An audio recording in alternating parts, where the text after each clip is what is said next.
puki lang. Ay, puki nagsamakan sila dapat sa kanya naman sila ba rin. Galing ah.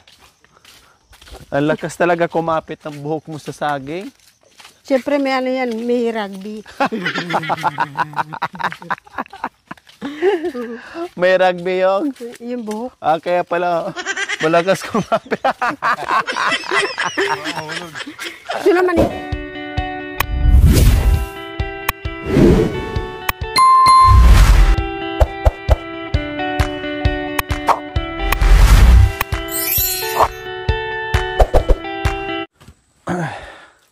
Yes, mga kababayan, meron na naman kayo nakitang bagong mukha na nakasama namin dito sa pagbaba kay Tatay Ronnie. Yes, nandito si Kuya Igay, Kuya Gaygay, and Ate Budoy, ay, Budang. Kala ko si Budoy. Budang, and si Muta. si Tiray. So ayan po mga kabayan, no? Dinaanan namin si Nanay Tiray po mga kabayan. Gusto namang sumama itong mag-asawa. Ang akala ko si Kuya Goy-Goy lang ang magkakasama. Gusto din ni Buday, no? Ni Budoy. Kaya sabi ko, sige, para makapasyal kayo doon. Siyempre parang sabik na sabik sila mga kabayan na mapuntahan at makita yung tatay nila dito sa lugar ni Tatay Romy. Kaya sabi ko, sige, no problem. No problem. Marami naman tayong pagkain dala at tamang-tama kung ano yung magagawa natin. Pagtutulong-tulungan natin mga kabayan. And yes, may napansin kayo ngayon, dala-dala ni Makoy po mga kabayan. Maraming salamat po Nanay Mia sa walang sawang pagmamahal at tiwala sa aking munting adikain. Pagmamahal niyo po dito kay Tatay Romy at sa kanyang pamilya. Highly appreciated po. Diyos na lang po ang bahala sa kabutihan ng inyong puso. No, kabusilakan ng inyong puso, no, bahala na si God ang magganti. Basta sa amin ang ibabalik namin na pwede namin ibalik doon sa ating mga mapagmahal and very generous sponsors ay yung taos puso nating pasasalamatan at dasal at naway marami pa silang biyaya na darating dahil alam natin kung gaano kaginto yung kanilang puso. So yes, may dala-dala tayo ngayong mower. Ayan po mga kabayan. No, kasi nagpadala si Nanay Mia ng 6,000 and nag-request na ibili natin ng more po mga kabayan para magagamit po dito. No, and then ito ay 5,000 plus. And then bumili pa tayo ng gasolina and everything para gamit dito. At nakita kasi ni Nanay Mia po mga kabayan last time na nagtabas tayo dito manual. No, manual po mga kabayan. Pero ditong part po talaga sa bungad kung kailan tayo bababa na po mga kabayan. Kailangan po talaga gamitin doon is yung pangtabas po talaga. So ayan po mga kababayan, hindi siya pwedeng i-mower po mga kabayan kasi may pero yung hindi po masyadong malaki mga kabayan, kakayanin po yan. Kasi dual po yan. Merong pang nylon at saka merong pang bakal, no? Merong pang nylon, merong pang bakal. So ito yung napansin ni Nanay Mia na ginawa po namin manually, no? Nung nakaraan dahil sabi ko nga mahirapan tayo dito mga kabayan. Kawawa yung ating mga bisita, mga anak ni Nanay. Meron pang mga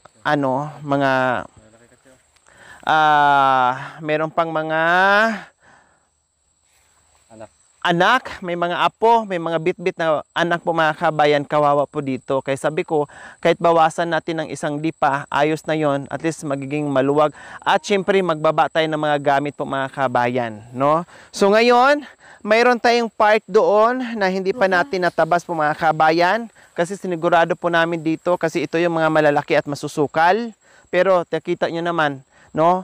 Tinumba din ng hangin mga kabayan, kaya medyo natakpan na naman ng bahagya yung pinalinis natin nung nakaraan po mga kabayan. Ganun talaga. Kasi panay nga ulan, panay bagyo mga kabayan. Kung ano yung mga nililinis natin, no? Unti-unti ding binalik ng bagyo ng hangin po mga kabayan. Pero okay lang, no problem. Wala tayong magagawa. Hindi natin pwedeng kalabanin. No? Tanggapin natin kung anong bato ng Diyos sa atin mga kabayan. Gagawa na lang po natin ng paraan. No? So, nandito po kami muli mga kabayan kasi nga, tinanghali na nga po kami mga kabayan kasi nag-ikot pa kami, bumili ng kung ano-ano, no? Pumunta pa kami ng ibang lugar, no? Para bumili ng more. Dinaanan namin doon sa suki namin mga kabayan bago kami umakyat dito. And tamang-tama naman din po na nandyan si Kuya Igay po mga kabayan. Ayan, no? Kuya Gaygay po, no? Kuya Gaygay po mga kabayan. Ayan. And then yung kanyang misis. O, halika muna dito Kuya Gay. O, ilagay mo muna. Ilagay mo muna. Ayan. So ito yung pang ilang anak nyo po si Kuya Gaygay? 8. Aday. Pang-5 anak si Kuya Gaygay po mga kabayan, kung saan doon sila nagsimula na nagkawalay ang mag-asawa po mga kabayan. Kasi si Kuya Gaygay po mga kabayan, ito yung time na binubuntis ni Nanay Terry, no, na depress, no? Grabe yung trauma depression po mga kabayan. Kaya si Kuya Gaygay pinanganak sa ilog po mga kabayan. O imagine, no? Pinanganak sa ilog at yung time na sobrang depressed ni nanay habang binubuntis. Kasi Kuya Igay ngayon, ano din, mahina din yung pandinig at saka yung pagsasalita niya hindi rin masyado mga kabayan, pati yung pandinig niya. Dahil siyempre maintindihan natin anong mangyayari sa binubuntis, sa anak na binubuntis mo pa. No, hindi punong-puno ka ng kaguluhan, depression, trauma, and everything. No, kung ano yung problema ng anak, kung anong kahinaan ng anak, ay kung anong kahinaan ng magulang, naramdaman ng magulang, lahat ay nasasagap ng anak niya or binubuntis mga kabayan. Or yung tawag nito, apektado, 101% apektado yung pinagbubuntis mo kapag ikaw ay nasa depression or trauma or kaguluhan ng mga bagay-bagay mga kabayan. Number 1 yung binubuntis mo. O, di ba? Kaya si Kuya Gaygay medyo tahimik, no? Medyo mahina ang pandinig and mahina magsalita po mga kabayan dahil doon sa sitwasyon na grabe yung depression ni Nanay Terry at that time na binubuntis niya si Kuya Gaygay. And nasa ano na yun si Nanay Terry kung saan yun siya napapadpad eh. No, hanggat nagtago sa mga kagubatan, no, at nagstay daw sa gubat, siguro bumaba at mayroon nakakita na may nanganak sa ilog si Nanay Terry yung mga kabayan at ito yung si Kuya Gaygay, no. So ayan po mga kabayan, no. Buti na lang ngayong araw may bahagyang lumabas, no, may araw dito kasi na ano, pero talagang uulan pa 'to mga kabayan, no, kasi may bagyo and then yung banda roon masungit dito kahit papaano ay lumabas yung haring araw. Ganyan naman siya eh, aaraw siya tapos mamaya-maya bigla na namang uulan. So ganyan ang ano, kasi tinitinan namin sa weather, monitor din po namin mga kabayan kasi mahirapan tayo, may mga bisita plus magluluto tayo na everything dyan, no, napaka-messy. Ayaw ko yung ganyan, hindi tayo masyadong ma-enjoy. And then ito, napapansin nyo po, dito banda malinis na, no, ayan, dito banda malinis na, pero dyan sa may maliit na sapa, yan ang imumuwer po natin mga kabay. Hindi ko alam kung marunong si Tatay Ronnie, no, or si Kuya Bentot. Ako alam ko na eh, yung lang pagpapaandar yung mahirap mga kabayan. Pero madali lang naman siyang ano, madali lang siyang gamayin, no?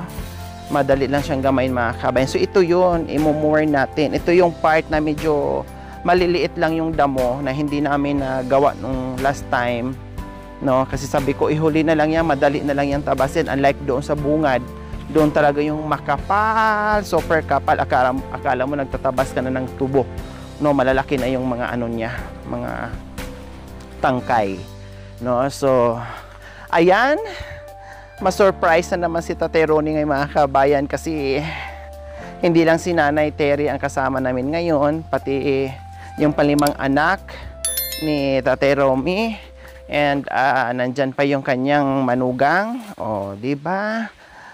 Masaya na naman si Tatay Romy mga kabayan dahil unti-unting nabibisita siya bago ang Thanksgiving ay kahit papaano nasilayan yung bahay kubo ni Tatay Romy. Lalo na si Nanay Terry mga kabayan, yan ang lagi niyang pakiusap, no, na laging magkita-kita, no, happy lang ang pamilya niya, lagi niyang request sa akin, kaya taos puso niyang pinasasalamatan po mga kabayan. Salamat ha, hindi ka nagsawang pagbuklod-buklorin mo yung aking mga anak, o di ba? Na ano niya, na sobra niyang na-appreciate po mga kabayan. Para akong gustong umiyak pero pinipigilan ko sa salita niya.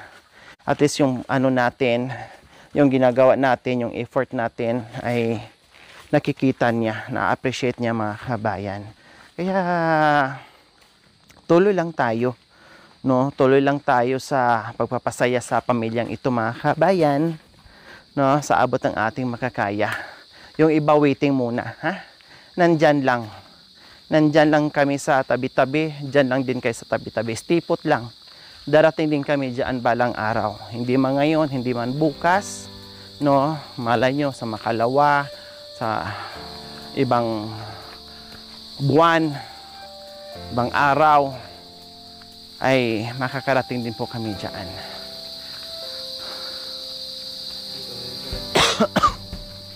Pati dyan mga kabayan, namuwar na rin dyan ni Kuya Michael, no, thank you so much. Malinis na rin yung dito banda, yung doon na lang talaga kung saan yung paakyat at saka dito sa may gitna, dito okay na, ito na lang yun.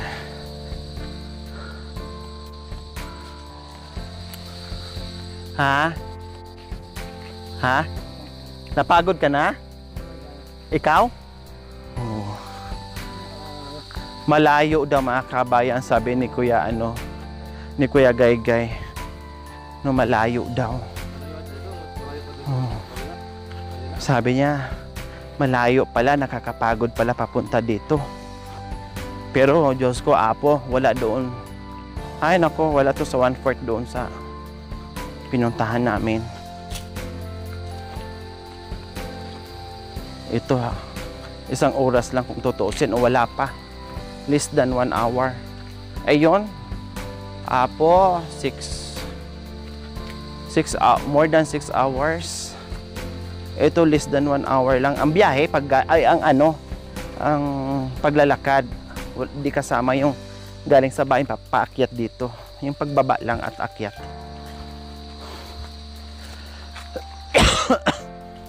Hi! May ubo pa rin tayo, ubo sipon mga kabayan, kunting malat na lang, pero kaya na po natin. Dahil sunod-sunod, buhat nung sinundo natin sa Kuya July, basa tayo, ang layo, natuyo na lang yung damit natin sa paglalakad, sa katawan natin mga kabayan. Kaya, sunod-sunod po yun. No? Sunod-sunod po yun, super layo, basang-basa. Kaya nilamig, bumigay. Kuya Guy, o ito na yung bahay ni Papa mo. Ayun, no. Ayun po. Oh, yan yung bahay ni Papa mo. Parang, Ngayon ka lang nakapunta dito, ne? Ngayon lang? Ngayon ka lang nakapunta dyan? Ngayon siya nakapunta dyan, mga kabayan. Ngayon ka lang nagugulong. Tandaan na. Kasi madulas dito, banda.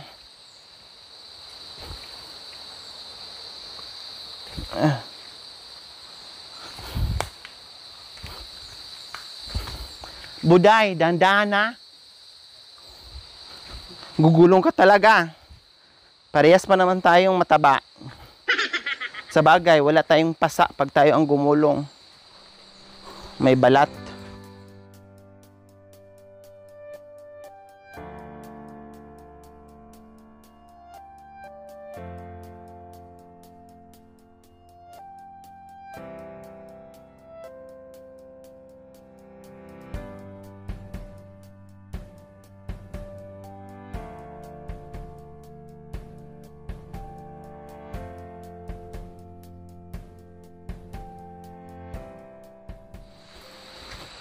Mukhang tahimik ang bahay ni Tatay Ronnie.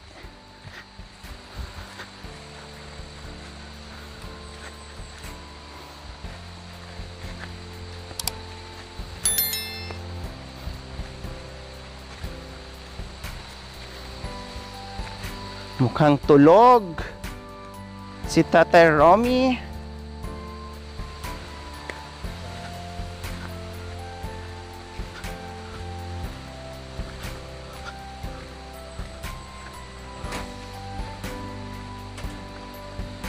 Ay, nandiyan pala. Hi! Saan ang punta? Ha? Akala ko natulog ka. Yung pala, sarado ka ng iyong bahay. Asawa! Pakilala mo asawa mo. Sino ako? Ano ba siya? Bigyan mo raw siya asawa. Sa ako. Bigyan mo siya Budang. Ano na eh? Ulitin natin. Bigyan mo siya asawa. Si Binto. Pakilala mo, dalhin mo doon sa harapan niya. Dalhin mo doon sa harapan niya, pakilala mo. Ano kali? Hindi na namamansin kasi may nakitang mower. Gas ha? Ha? Gas. Wala daw. Duray, duray. Ano ba gas? Ihi! Duray, ihi! Duray. Analog tala kali. Oo. Ayaw mong maniwala kanina na may dala-dala akong mower. Oo. Wala pa niya. Pakilala mo na niya na asawa. Malago. Malago! Malago! Si ang pangalan? Budang. Si... Buding! Apa bilang? Asawa ni... Pangalan mo? Budang. Ni Gayeng. Oh. Ang asawa ni Gayeng, si Buding. Oh. Si Buding, si Gayeng. Ito naman, si Tarang. Oh, ano pangalan sa apelyido sa Ikaw, si Buntot. Ne? Ay. Ay, apa? Sorry, akala ko si Buntot ka. Bentot pala. Sorry naman, di ka naman Suot mo dahil. Akay ka ma-joke. Oh, ayun ko malarik ang kusa. Ay, ito. Punta tayo mamaya. Ying. O, ying. Saan? Doon. Di ba, sigtabas tayo kahapon. O, ngayon, Balag meray, panggal. O, yeah. Mga plaw. Mamaya na, kain muna tayo, ha? So, ayan po mga kabayan, natuwas ko ibento sa dala-dala nating mower. Maraming salamat po, Nanay Mia. Mamaya, mag-mower po kami mga kabayan. Oh, that's it. Ayo. Tatay Ronnie!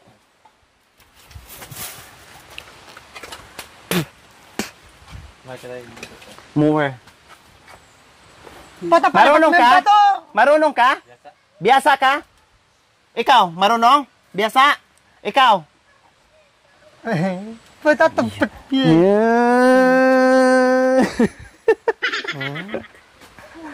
Makan yun! Gerya Malielos. Ten.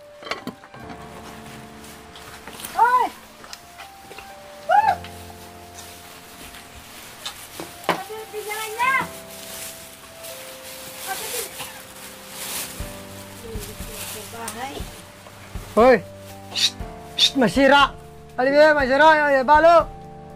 Hindi! Ikaw naman. Yan. Walang ano, grupera. Yan, makan yan eh. Matuto ka. Ako nga, natuto dyan eh. Masira. Sira daw. Sinaway ni engineer. Kaya, sige na. Baka mamaya mabulyawan pa tayo. Alam naman natin si engineer. Ha? Ha? Kasi sa gamit po mga kabayan, masino parang tatay din niya.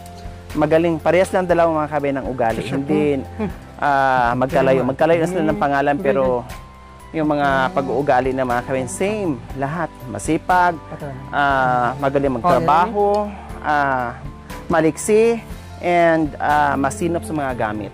O, di ba?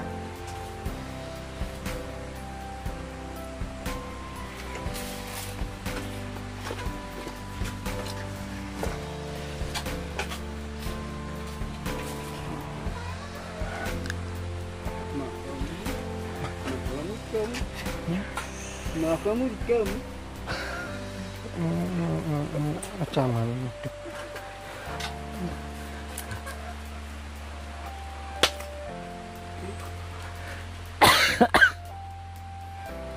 Ano ka ba?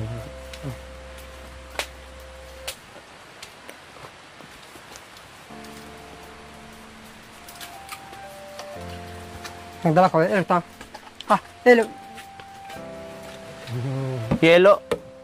Marang iyan, kaila. Nyati. Ang luto. Maluto. Elo daw, elo. Mamaya na. Yelo. Luto muna ng kanin. May uling? Saan yung uling? Matsod kali. Sabi, Nasaan yung uling? Uling. Wala ng uling. Uling. Yung dyan. Bebe, kakal na lang ito. Kaya pabrameak nam. Ano? Uling, nandyan Masira yung ang uling. carbon. Uling dyan. Carbon. Uling. Yung sobre namin, plastic, uling dyan. Tinan mo nga. Plastic? Oo.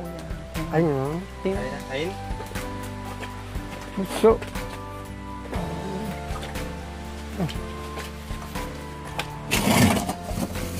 Pakaan na. Shh. Mamalar ka tapi.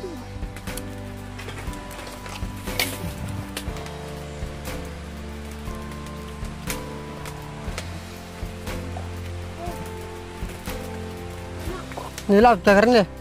Nilad ka karne. Ito karne. Mga bata. Okay. Mga anak.